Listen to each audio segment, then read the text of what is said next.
My name is Sherry. It's almost been 5 years since I married my husband Adolf. We both work, and while we're generally busy, we lead fulfilling lives. I have a father and a younger brother. My mother passed away due to an illness 2 years ago, and since then, my father, Jacob, has been living alone. When my mother passed away, I was worried about him. I talked to Adolf and expressed, "I'm concerned about my father. I'd like to live closer to my childhood home." With that, Adolf and I decided to move closer to my family home after my mother's passing.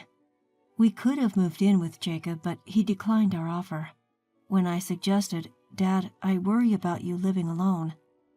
Let's live together," he replied, "You're as strict as your mother, and I want some freedom in my life." That certainly put me in my place. I do tend to nag like my mother, and I've reprimanded Jacob for never doing any housework and always relying on my mother. I guess he thought it would be a hassle and wouldn't get any peace living with me. I was still worried about Jacob, but I didn't think it necessary to force him to live with us if he was against it, so we ended up just moving close to my childhood home. I'd visit and cook meals for him regularly, and we would engage in trivial chats. I thought this level of distance was just right. Then, a year ago, my brother Leon got married. Before his marriage, he was living alone, so we didn't get much chance to interact, but I was still overjoyed when I heard about his engagement. Leon's wife, Kira, is a lovely person, and initially I was delighted to have such a sweet sister-in-law. However, the moment Leon's wedding was confirmed, Jacob suddenly suggested, "Why don't you two live with me after the wedding?"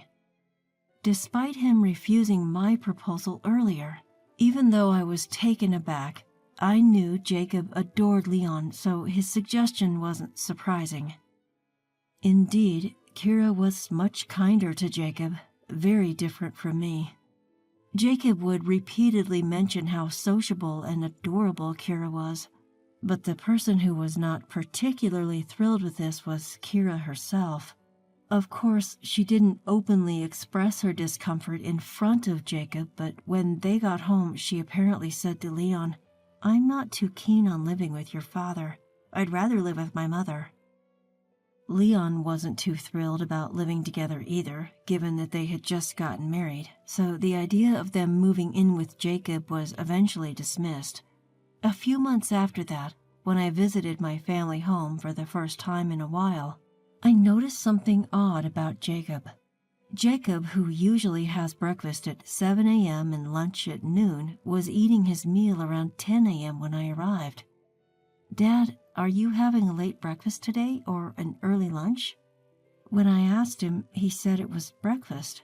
I didn't think much of it at the time, but when I casually went to the kitchen to clean the house, I noticed dishes that had been used for breakfast left in the sink.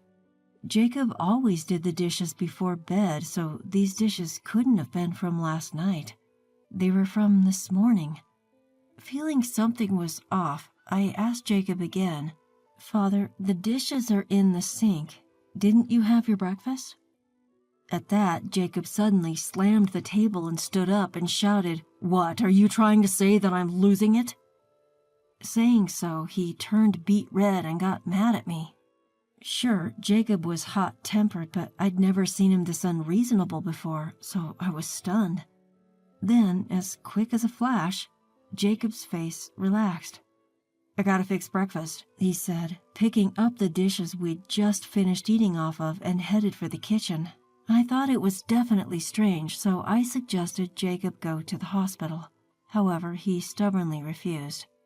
What's more, he begged me, tears welling up in his eyes.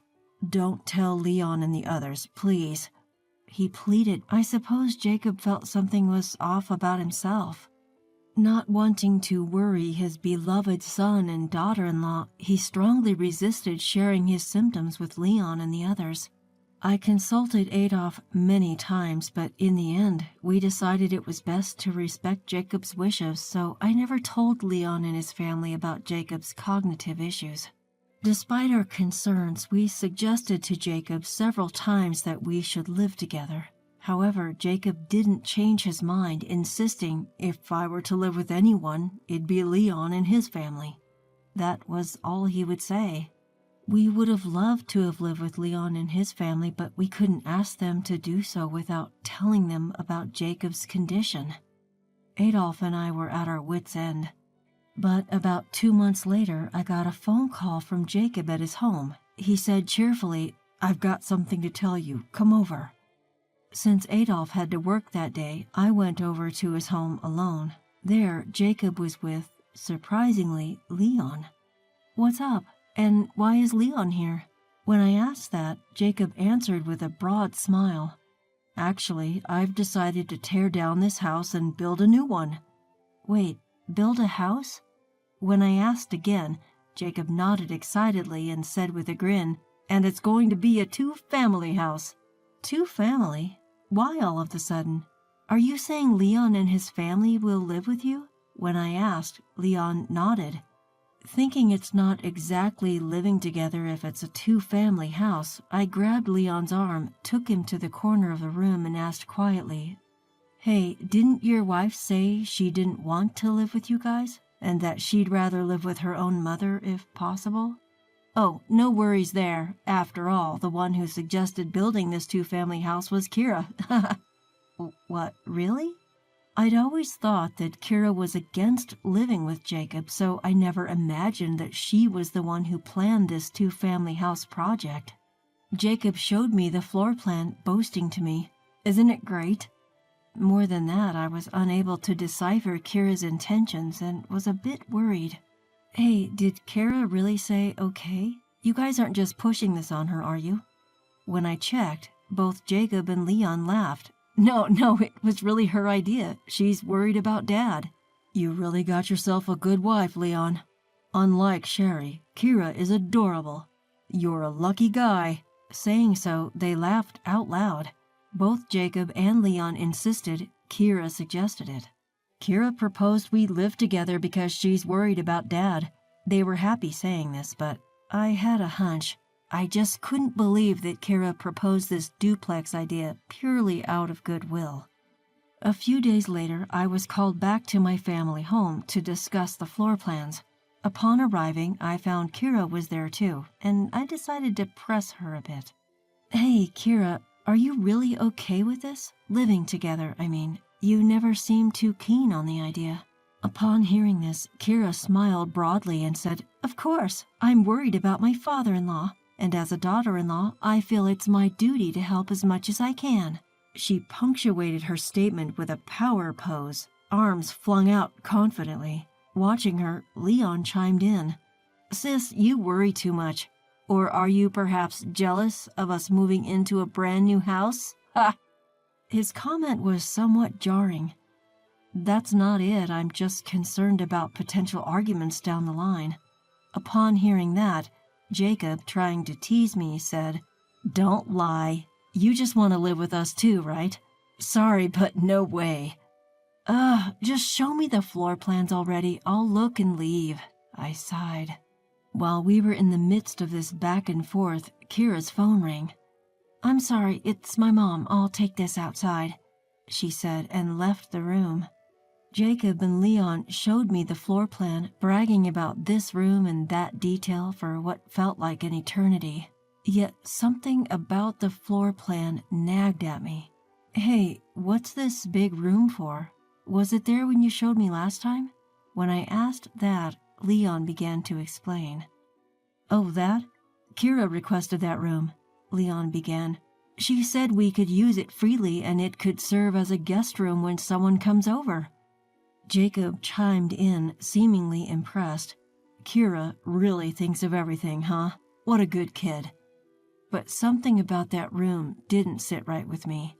It was about twice as big as any other room. A guest room, isn't it a bit too large? It's the biggest room in the whole plan. At my question, Leon and Jacob gave troubled looks. Well, Kira really insisted on this room. "If Kira wants it that way, then it's fine. You shouldn't interfere," they concluded. Feeling rather annoyed at this point, I decided to head home. "I'm leaving," I announced and stepped out of the room. As I did, I heard Kira's voice. She was still on her call, her voice just audible. I hadn't intended to eavesdrop, but I couldn't help but overhear her conversation. Yeah, it's fine, Mom.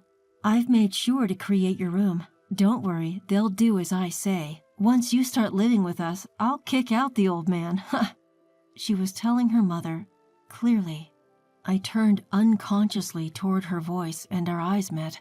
Kira quickly ended her call. Oh, sister-in-law, are you leaving already? Do visit us once the house is ready. Kira smiled at me, so I asked her, is what you just said true? Kira's eyes widened for a moment, but she quickly regained her composure. What do you mean? I'm going back to my room. With that, she left. Something was definitely off. I decided the best thing to do was to go home and talk to Adolf. A few days later, Adolf and I headed to my in-laws' home.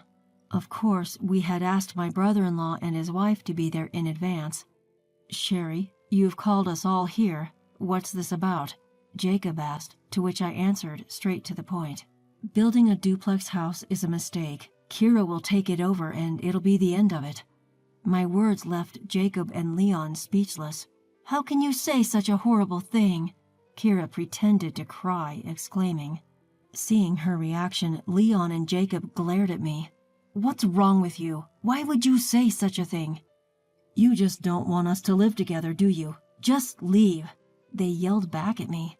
Just listen to me, Leon and Dad, you are being deceived. Despite my serious plea, both Jacob and Leon refused to listen. You're the worst. We've been wrong about you, they shot back. At that moment, something snapped inside me.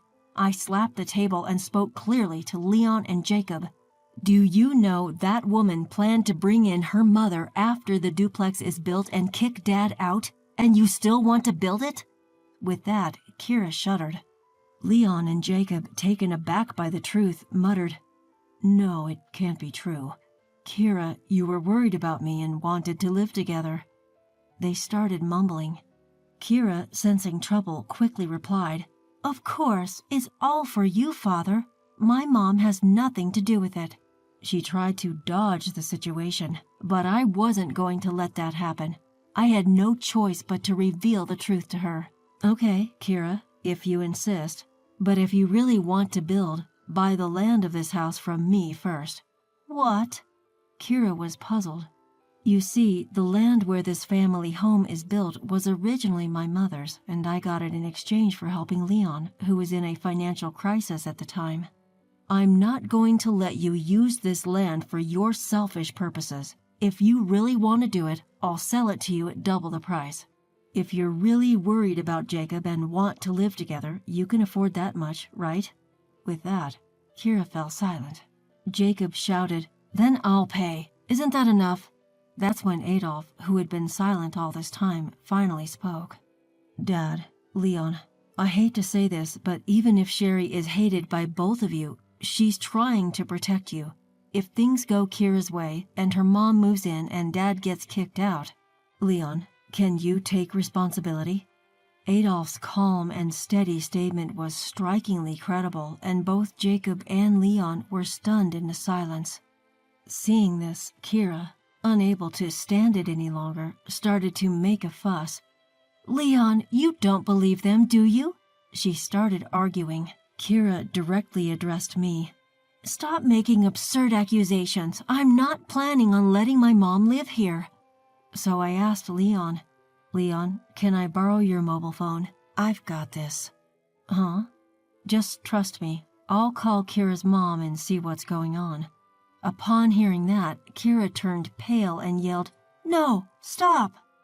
Is there something you're worried about? When I asked her, Kira glared at me and said, Enough! There's no way I'd live with a bothersome father-in-law like you. I only thought of living together because you offered to pay for a nice duplex for Mom and me. Sorry for that. With that, she stormed out of the house. Leon hurriedly chased after her, leaving a stunned Jacob behind. Later, he said, I guess I'm being punished for bad-mouthing you, my own daughter. Jacob, who made the comment with a smile, looked somewhat lonely. In the end, Leon followed Kira. Now he's renting a spacious condo and living with Kira and her mother. It seems Kira and her mother hold all the power. It's pitiful, especially considering he's my own brother. On the other hand, Jacob came to apologize to me. I'm sorry for all the selfish things I said. I owe you, Sherry. I then shared with Jacob what Adolf and I had been considering. Dad, why don't you live with us? We're thinking of buying our own home. At that, Jacob nodded with an apologetic look. Since then, he's been cooperative whenever I suggest going to the hospital. Although he was diagnosed with dementia, he takes his medicine without complaint. This has slowed the progression, and we're managing to live together. Jacob has been saying thank you to me more often since then. I think he feels guilty about refusing to live with me in the past, but to me, it doesn't matter anymore. He's my father, we're blood, and he means a lot to me. Adolf has also been supportive of Jacob, and I'm nothing but grateful. From now on, I plan to cherish each day in hopes of spending as much time as possible with Jacob